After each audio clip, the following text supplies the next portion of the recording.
देखिए प्रश्नावली 5.1 का क्वेश्चन नंबर 2, निम्नलिखित पदों में से प्रत्येक की परिभाषा देना है और क्या इनके ये कुछ ऐसे पद हैं जिन्हें परिभाषित करने की आवश्यकता है, वे क्या हैं और आप इन्हें कैसे परिभाषित कर पाओगे।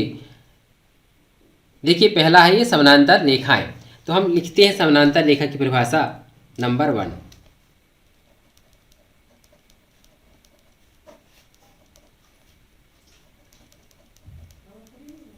समानांतर रेखाएं। देखिए पहले मैं इसको समझा दूं कि समानांतर रेखाएं किसे कहते हैं। कि ऐसी दो रेखाएं जो आगे बढ़ने पर कभी ना मिलें और जिनके बीच का जो गैप है वो समान हो, सभी स्थानों पे नापने पर दोनों बीच का जो गैप है वो समान होना चाहिए। ऐसी रेखाएं क्या कहलाती हैं? समानांतर रेखाएं कहलाती हैं। तो ये आपसे आना चाहिए। दो या दो से अधिक वे सीधी रेखाएं जिनके बीच की दूरी सदैव समान हो। ऐसी दो रेखाएं, ऐसी रेखाएं, दो नहीं बहुत सी खींच सकते हैं समानांतर रेखाएं। ऐसी रेखाएं जिनके बीच की दूरी सभी स्थानों पर समान या बराबर हो, समान हो। आगे बढ़ाने मन से लिख सकते हो, रटने की बात नहीं है ये। आगे बढ़ाने पर कभी नहीं मिलती। तो ऐसी रेखाएं को क्या कहते हैं? समानांतर रेखाएं। और समानांतर रेखाएं आपको आसानी से मालूम होगा, जैसे रेल की पटरी है, एक समानांतर रेखा का उदाहरण है। इसके बाद दूसरा आता है ये लंब रेखाएं, नंबर 2। लंब रेखाएं, नंबर दूसरा दिया है ये। लंब रेखाएं कैसी होती हैं? जैसे एक रेखा हम आधार रेखा खींचेंगे, आधार रेखा खींच लिए और इस पर एक रेखा खींची हुई है। इस रेखा का नाम हम L देते हैं, इसका नाम M देते हैं। तो M जो रेखा है वो L रेखा पे लंब है। तो ऐसी दो रेखाएं जो एक दूसरे पर लंब हो और दोनों लंब का जो कोण होता है वो 90 डिग्री होता है। क्या होता है? 90 डिग्री। ये दोनों वो 90 डिग्री बनेगा, यहाँ 90 और यहाँ 90।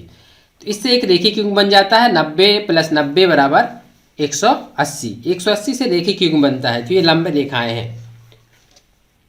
तो इस तरह हमको लंब रेखा प्राप्त होती है। यहाँ लिख सकते हैं M रेखा L पर लंब है, परस्पर लंब है ये।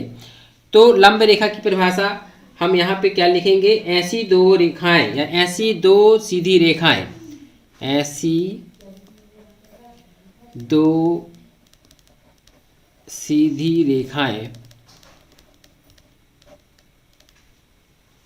ऐसी दो सीधी रेखाएं जो एक दूसरे पर परस्पर, यहाँ लिखेंगे हम एक दूसरे पर परस्पर समकोण बनाती हूँ, समकोण बनाती हो, ये ऐसी लंब रेखाएं कहलाएंगी। तीसरा क्या है? रेखाखंड। रेखाखंड, एक शांत रेखा को रेखाखंड बोलते हैं, क्योंकि किसी रेखा में दो बिंदु रख दें तो एक रेखाखंड बन जाता है, 3 रख दें तो उससे भी रेखाखंड बन जाएंगे। इसी तरह रेखाखंड जो होती हैं वो शांत रेखा को ही रेखाखंड कहती हैं। तो ऐसी रेखाएं, जैसे मान लो एक रेखा L है, ये रेखा हमने L खींच लिया, यहाँ पे खींच के दिखाते हैं। ये रेखा हमने L खींचा और इस पे हम 3 बिंदु रख देते हैं, 1 बिंदु, 2 बिंदु और ये 3 बिंदु। इसका नाम P देते हैं, इसका नाम Q देते हैं, इसका नाम R देते हैं। तो PQ एक रेखाखंड है, QR दूसरा रेखाखंड है। एक रेखाखंड PR भी कहलाएगा। तो इस तरह ये रेखा के खंड है जो शांत है, उसके आगे उसको नहीं बोलेंगे। तो रेखाखंड की हम परिभाषा इस तरह दे सकते हैं कि किसी रेखा L के भाग PQ को रेखा L का रेखाखंड कहते हैं। इस तरह से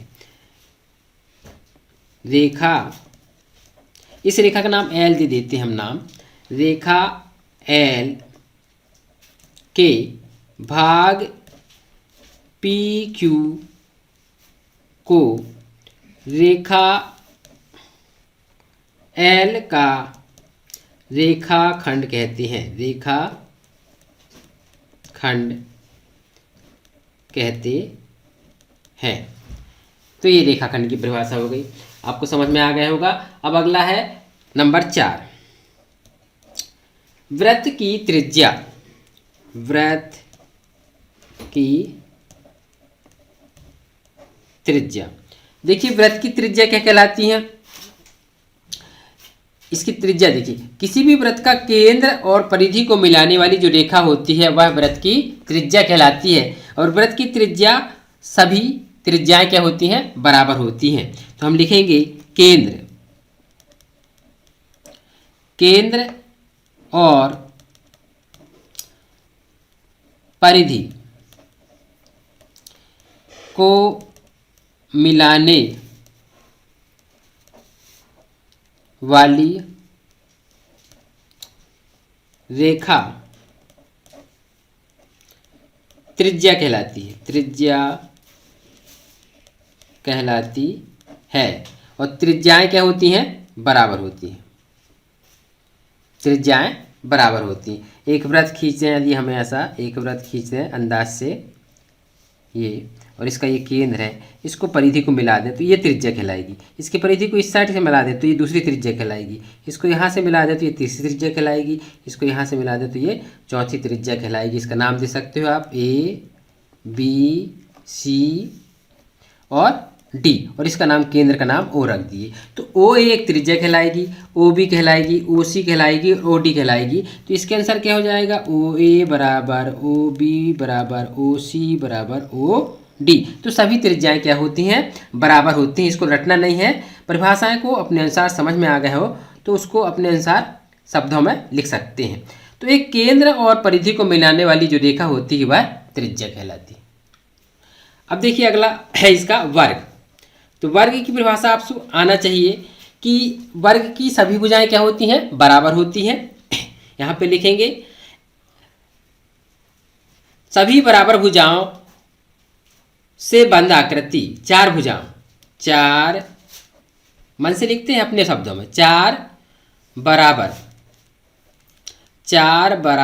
भुजाएं से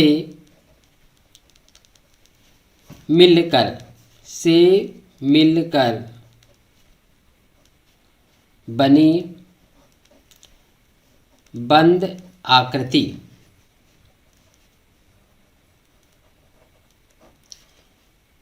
जिनके सभी कोण,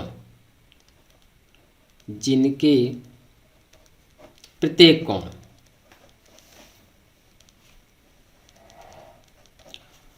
समकोण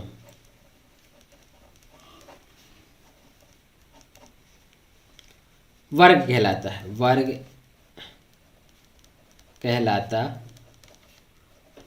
है। अब देखिए वर्ग के प्रत्येक कोण क्या होते हैं, 90 डिग्री होते हैं। आपको वर्ग खींच के दिखाते हैं यहाँ पे। ये एक भुजा खींच लिया हमने, और इसी नाप की हमको दूसरी भुजा खींचना है। खींचने की देखिए प्रकार की सहायता से आप बराबर, जैसे 4 सेंटीमीटर की रेखा खींचे तो ये भी 4 सेंटीमीटर कहलाएगी। प्रकार से हम 4 सेंटीमीटर का चाप काट लेंगे और इनको आपस में हम मिला देंगे। इस तरह ये वर्ग का निर्माण हो जाएगा। ये 4 सेंटीमीटर है, ये 4 सेंटीमीटर है, ये 4 सेंटीमीटर है, ये 4 सेंटीमीटर है। तो सभी भुजाएं क्या होंगी, ये बराबर होंगी। ये भुजा इसके बराबर, ये भुजा इसके बराबर, ये भुजा इसके बराबर हो जाएगी। तो हम इसको लिख सकते हैं, नाम दे सकते हैं हम ए, बी, सी और डी। इस प्रकार वर्ग में क्या हो जाएगा, ए बी बराबर बी सी बराबर सी डी बराबर ए डी। तो इस तरह वर्ग हो गया कि 4 भुजाओं से बंद आकृति जिसके प्रत्येक कोण 90 डिग्री हो। यहाँ का कोण जो बनता है 90 डिग्री बनता है, यहाँ का भी 90 बनेगा, यहाँ से 90 बनेगा, 90 बनेंगे तो इससे बंद आकृति जो बनेगी वो वर्ग कहलाएगी।